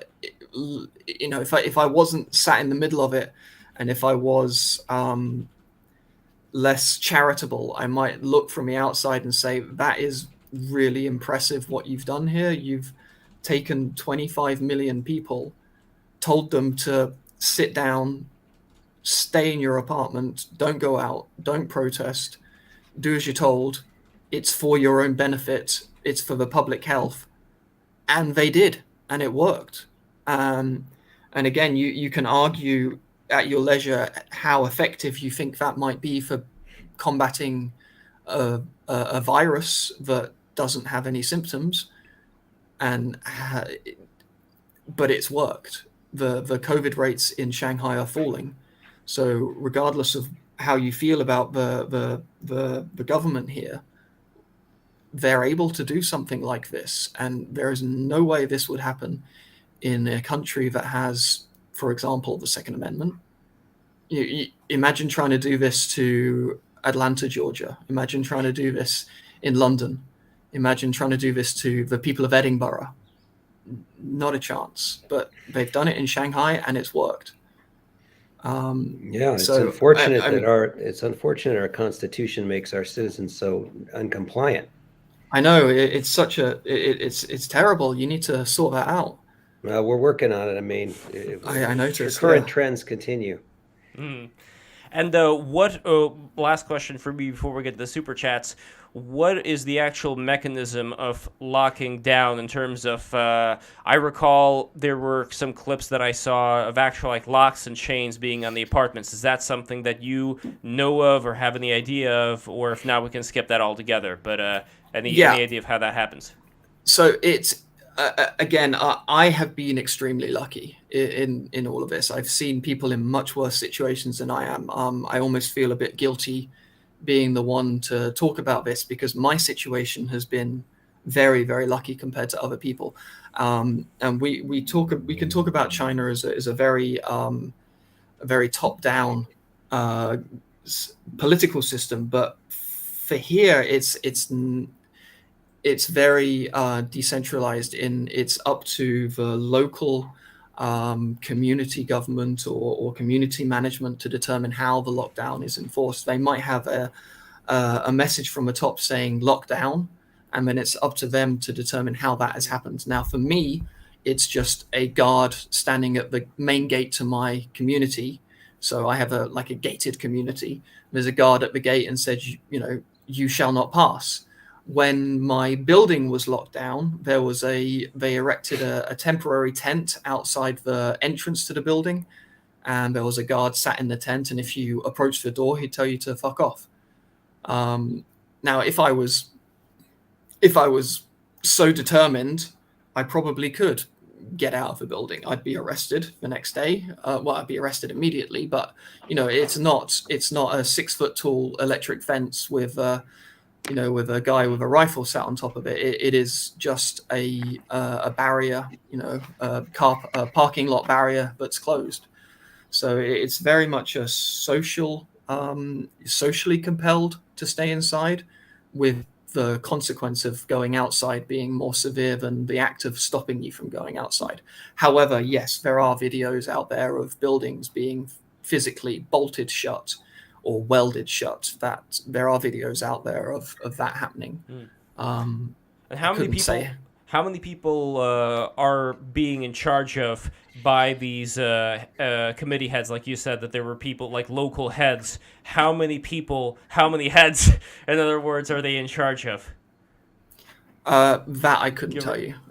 Well, give or take, are we talking like community, or when you say community, like how big is a community? Is it like a small town, or I just want to get a better idea of that? Yeah, I would say it's more like a series of villages dotted around the city in terms of the number of people. So I think there's like maybe 15 to 20. I'm just looking out my window to count. There are 15 to 20 apartment buildings in my community that is, all clustered together and then fenced off. And then you might have an office there full of maybe 15 to 20 people who are in charge of that area, and then they get their directions from the local government on how to deal with it. And it's up to them to determine, are we going to lock these people down by standing at the gate and saying you can't come through, or are we going to lock these people down by bolting their door shut? Now, it might be that if the people in my community decided not to comply and decided to be a bit more vocal, then they might decide to be a bit more aggressive with their lockdown. But again, I think in our community we've been quite lucky. We can go outside, we just can't leave the immediate area, and I don't think anybody's gotten too grumpy here. Ted, have the authorities been able? How do they message the people? Have they been able to give you any sense of what the metric would be for when this might end? Is there any sense of? Do they talk about that, or is there any sense of what what the certain problem is here? When it might relent? There might be, but I don't read Chinese particularly well. My Chinese is bare minimum. There might be information out there. If there is, I'm not aware of it. But speaking to my neighbors, we thought we were going to be locked down for maybe 3 to 5 days. And then, a couple of weeks went by. It's like, okay, maybe it will be a month. And today it's day 56. And I have absolutely no idea how much longer this is going to go on for. Somebody mentioned in the comments here, Moral Outrage Prophet mentioned drone loudspeaker. Are there any drone loudspeakers? I haven't personally seen any, but I haven't left my apartment in 56 days. I have seen videos of them. I've seen videos and pictures of a lot of things. You don't have to look very far to find these pictures now. It's possible that they were all of these horrible pictures that you might be seeing. It's very possible that the CIA made those pictures and they're putting them up there to discredit. This is all very, very possible. Yes. Oh yes. If you were so inclined, you could find a lot of videos, pictures, statements online about a lot of things, you know. Yeah. Yes. That's very hard. That's It's all what I glow in can the say dark. about that. Yes, exactly. So before we go, super chats, here we go. And everybody, I really appreciate everybody being here, watching this. As always, I am very grateful for the ability for us to communicate so far away. Shanghai, you know, like the only way for me to actually see Ted face to face is if I take a shovel right now and just dig down and go through Agartha, spend some time with the giants, and then come back the other, you know, through the other side. They won't let you in. Well, I mean, do they have borders? They'll- security They'll dig their own underground? tunnel and put up a fence. Well, they may have to go through a certain place in the west in order to get to Agartha. But, oh, there we go. Look at him. Hey, Gibson. Gibson, how are you? Who is he named after? Is he named after, I don't know, the Gibson guitars or? Gibson banjos. Oh. Oh, Gibson's adorable. Listen, everybody, subscribe right now for the sake of Gibson, for the sake of his beautiful pup. Oh, look at that face. That is adorable. So here we go. And leave a super chat. Need a super chat for Gibson. So here we go. Michael, no, this is 2 days ago. Here we go. Okay, Julian De Chiara, 20 pounds. Howdy, everyone. 20 pounds. Howdy. That's almost $30 American. Exactly. Howdy, Julian. And thank you, donated $2. Much love. Thank you. Thank you. Croin Kicks, $2. The basement dwellers will rise. And once again, I have no disrespect to the mighty, to the mighty Morlock basin dweller and your weaponized autism. You know, you guys do, you do concentrated Lev, things, just but calm down with the copium, Lev. Calm down. You've been exposed. I mean, watch as he records. again, I think that there is this tendency to group things into particular categories of my tribe, not my tribe, so on and so forth, which Break the Rules is putting a stop to. And we're going to have a lot of streams coming up with a lot of very interesting guests that I am in talk with right now, including Bastiat. Bastiat should be coming in soon, Gio. Are you ready for that?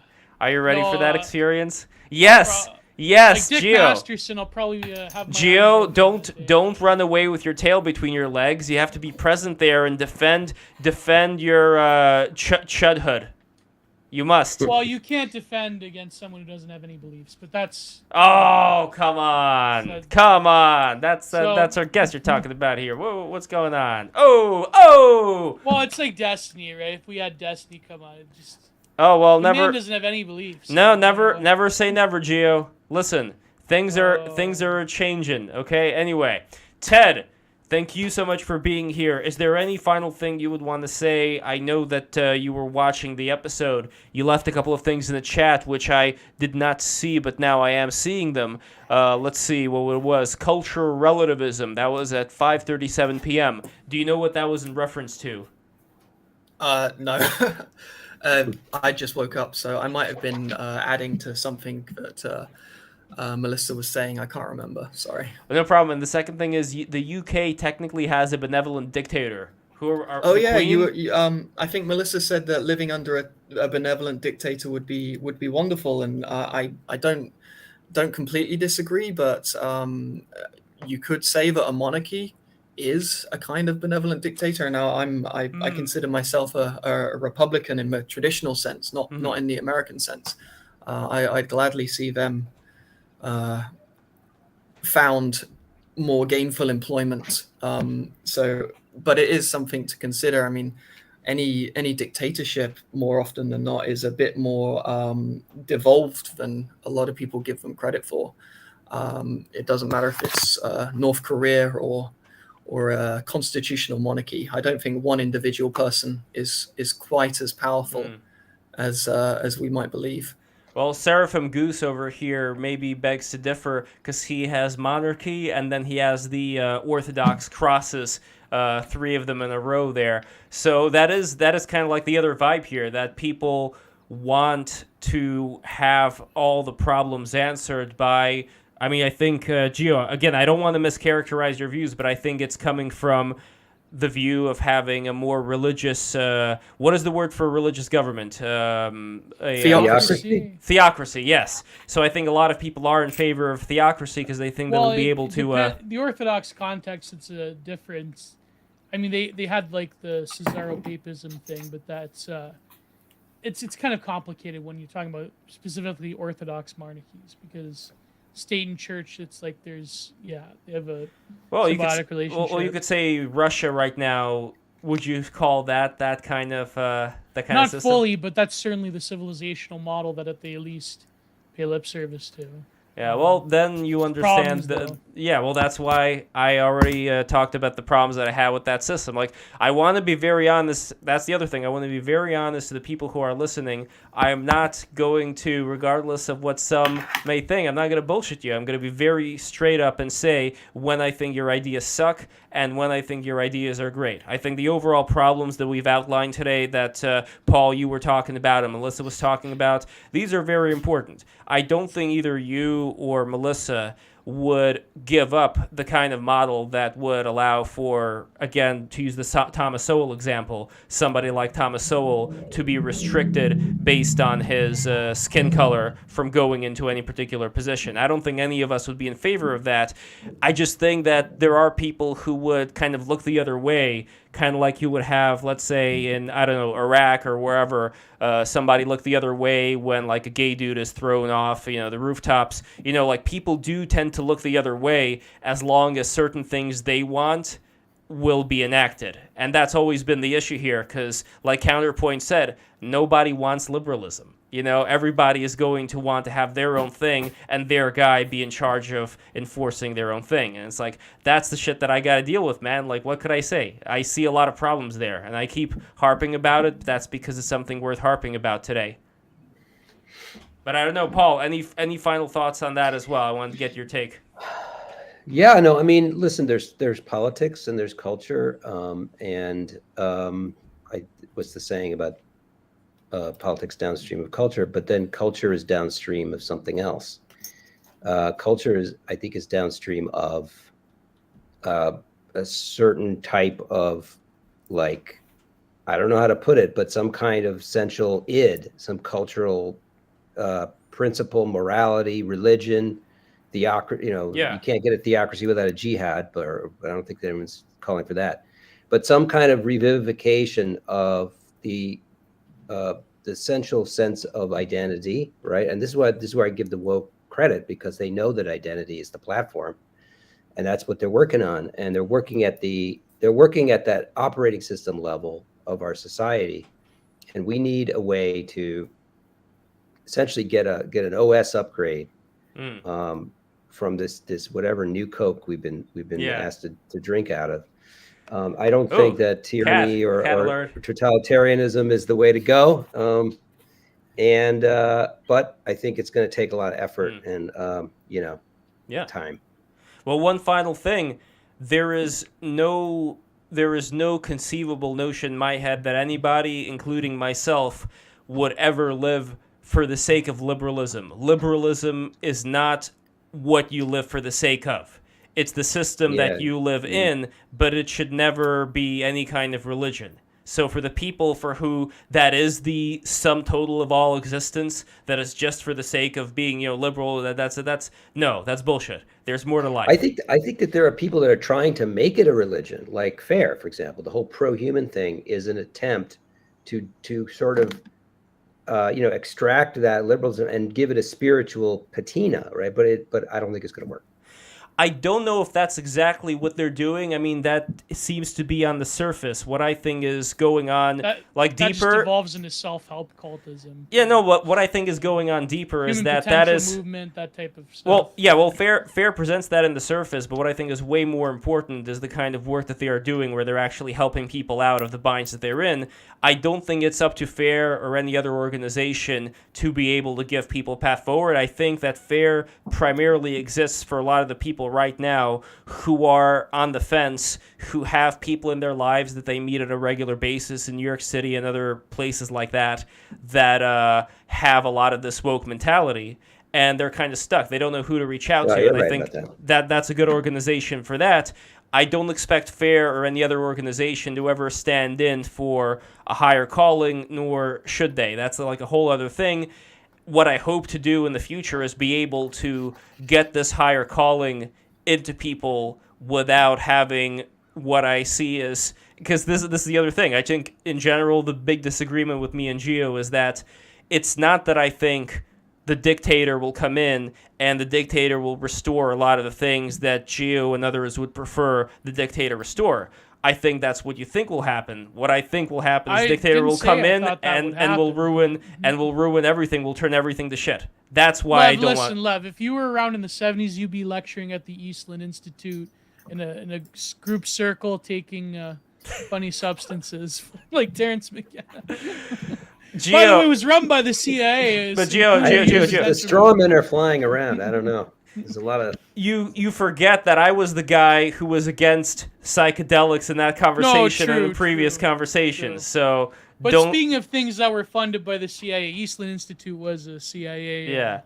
No. The New Age movement was controlled by the Globe. Sure, and again, that's why I'm not a big fan of the New Age movement. I'm not a big fan of a lot of these movements. What I am a fan of is people seeking enlightenment within the self without any of these external substances and without getting it so hippified. I think the New Age movement, like, you know, all of this stuff, it's too sparkly warkly, you know, it's too fairy dust. There's just something about it that, woo. Well, it's a big turnoff. What I think is much more exciting is for people to do their own research on what the potentialities are of the human body. I think somebody like Wim Hof is a much better, even though he was on that show with, what's that lady? You know who I'm talking about? Goop, who is that? Gwyneth Paltrow. Yes, Gwyneth Paltrow, exactly. So that kind of, you know, JonTron did a video. He put Wim Hof's face on, making like an O face. But anyway, it's a good video, by the way. I'm a fan of JonTron. So the point is, though, that there are people out there like, I'd say Joe Rogan, too, because Joe Rogan, he kind of introduced Wim Hof to the masses. There are people out there that are kind of like on the woo scale for certain things, but they approach it along with this understanding that a lot of men today are seeking answers to what the hell is going on here, and they want to be part of some kind of a tradition, and they want it to matter. There is too much information out there. This is why I'm not really a part of any particular church. There is too many contradictions in terms of the actual exoteric practices, but as far as the stuff that's going on inside, there I could see certain things repeating. But anyway, that's enough for today. Thank you guys so much for watching. Be sure to subscribe. Thank you so much for all the Super Chat people. The current king of the Super Chat, by the way, is Julian De Chiara with 2472. Thank you so much, Julian. Congratulations on being king of the Super Chat today. Everybody, don't forget, patreon.com/breaktherules. If we want to have more of these conversations with these wonderful people that we're all building these things up here, patreon.com/breaktherules is where you go. If you are a fan of wooden magnets, have I got a deal for you. If you become a patron for $5, you are not going to get the wooden magnets, but that's okay, because what you are going to get is the episodes after they come out in MP3 form. You're going to get special Patreon-only episodes, Patreon-only streams, or you get to participate as the patron. And when the wood magnets do come in, though, is when you become a $20 member. You are going to get very beautiful wooden magnets crafted by my father, Alexander Polyakov, who is a wonderful artist, one of my heroes. I mean, I guess it's kind of corny to say that your dad is your hero, but whatever, I don't care. So my dad is definitely my hero, and he'll be your hero. And yeah, let's hit those 10K subs, because right now BTR is currently at let's see, where is BTR over here? BTR is at 9,526. That is pathetic. Do better. 27. Do better. I just subscribed. Yes, there we go. That's what I'm talking about. That's the energy we need. So listen, follow Ted's lead and subscribe. I hope Gibson subscribes as well. They should have like a separate YouTube for dogs. Segregating the YouTube like for the dogs. And you know, like they have kids YouTube. Well, they do have like videos for cats. Cat TV. My cat Steve is a big fan of Cat TV. You know, they just show like the mice and the birds flying. Yeah, think they have like a lot of dog You videos. know, you know what we should do? Like, instead of showing like the Elsa Gate stuff to little kids, you know, when you give them iPad, just give them cat TV. Have like the 4-year-old. Psychological programming right there. I don't think even that's need Eastland developmentally Institute. appropriate. I'm a little worried about that. They don't even need Eastland Institute for that psychological programming. Oh my god. Right. Oh man, I'm that a lot is. happier when I just watch cat videos. Like, it's much better than watching anything else. You just feel good. This is not exactly cat videos. This is videos for cats. This is videos for the cats. You know, this is videos like little mice. Yeah, I know. Yeah. But we watch cat videos. That's our little cat TV is watching cats. Yes. So everyone's watching each other and everyone's happy. Well, that's like the higher tier. You got to earn that tier. You got to get a better grade for that tier. So what you have to do first is the kids. Like if you went back into Grace Academy, what you should first do is just sit down and put like one of those classic VCR TVs. You remember those? I don't know if they have those anymore in the schools, but the other ones that you would wheel. I'm sure it'll be some art project. I was Betamax because Betamax was better technology. Okay. No, well, you are more of an alpha than a beta max type of guy, Paul. Yeah, but anyway, alpha max. Yes, exactly. But anyway, you should just put on like a live. Thanks for playing to my vanity. You're welcome. You should put on a live feed of cat TV. Yeah, there'll be a room full of screens with nothing but cats. Like It's a good thing you're not a teacher. Okay, that's all I'm saying. Yeah. So the kids are very much better off without you, Lev. But I'm gonna, don't say that. That is so cruel. Really? No, No. Cat TV would be much better than the critical race theory. Okay, we got to agree on that. Okay, but what is that bar? That bar is like, you know. Okay, you're right. It would be better than critical. It would be better than critical race theory. All right, let's end the stream. This is fun. You won me over. Okay, well, no, first I got to show the magnets, but anyway. Yeah, let's see these magnets. What are these? Are they actually made out of wood? Yes, they are actually made out of wood. So, Paul, you remember my father? He did that beautiful picture of you and Styx riding the roller coaster. Yeah, that was the best. That was the best like promotional art I've ever gotten. Thank you. Yeah, it was a very nice picture. But my dad also does very beautiful wooden crafts. And here I'm going to show you some of the magnets that I have over here. I just have to go into the BTR Patreon over here. And just so you know, these are state-of-the-art magnets made out of high-quality wood. Here, I'm putting one on one of those little screens that I have the chicken head on, so you could see what I'm talking about. Okay, now you guys can see it right now. Let me just change the screen here so that the people in the chat could see it as well. So yeah, everybody subscribe, patreon.com/breaktherules. Here it is. Okay, here it is. I'm going to zoom out a little right now so you could see it a little better. But yeah, you could see the magnets here. High quality, maple, mahogany, ashwood, cherry. You know, this is a nice looking moth over here. This is made in honor of Brittany Venti. And now I'm also going to show you the Geo print. So if I go in here to look at the print, this is for the $30 patron. So check this out. This is Geo printmaking in slow motion and fast motion from the TFW No GF series. So be sure to check it out.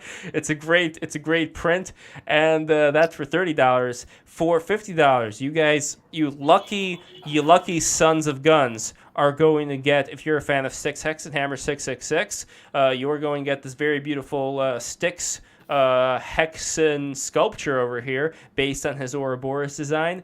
And if you are not a fan of Styx but want something special, you are going to get a custom magnet. Whatever design you want, you are going to get, and you are going to love it long time, like they say in Vietnam. Anyway, thank you guys so much for watching. I appreciate it. Thank you, Paul Rossi. Thank you, Ted. Thank you, Gio. And a big round of applause and thanks for Melissa Chen. I really appreciate Melissa coming in here. This is the beginning, I think, of a beautiful friendship and getting all these people together, figuring out how we can solve these problems, pointing out the bad, pointing out the good. Thank you guys so much for watching. Be sure to subscribe. Mwah! Good night, everybody. God bless. Thank you, and goodbye. Bye,